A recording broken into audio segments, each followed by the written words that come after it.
C'est au mémorial de la Shoah que M. Hubert Falco, secrétaire d'État à la Défense et aux anciens combattants, et M. Jacques Frege, directeur du mémorial, ont signé une convention de partenariat entre le ministère de la Défense et le mémorial de la Shoah. Des cérémonies, des expositions, des colloques, des actions pédagogiques et culturelles vous réunissent et nous réunissent souvent. Cela se faisait naturellement.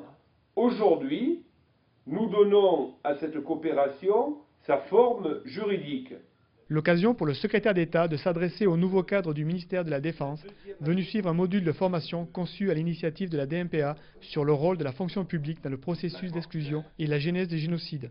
Donc ça se déroule en plusieurs temps. D'abord un film qui présente deux parcours parallèles de hauts fonctionnaires, René Bousquet et Jean Moulin, puis une conférence de Serge Klarsfeld et enfin la visite du mémorial. Donc c'est vraiment, moi ce que j'appelle trois temps, un temps pour l'émotion, un temps pour la connaissance et un temps pour la réflexion.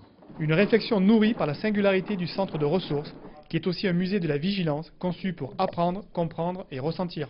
Il faut intégrer cette histoire et avoir en tête ce que ça veut dire, la raison d'État, ce que ça veut dire de devoir dire non face à un groupe. Des gens l'ont fait pendant la guerre, des héros comme Jean Moulin, les justes qui ont accepté de dire non. C'est vrai que cette question nous hante. Comment est-ce qu'on aurait réagi, nous, confrontés à cette propre période? Les 70 participants ont pu échanger avec les différents intervenants pendant les conférences ou lors des visites. Et ce moment nous rappelle aussi la nécessité en tant que fonctionnaires, nouveaux fonctionnaires pour la plupart, de rester vigilants face à tous ces événements qui sont survenus pendant la Seconde Guerre mondiale.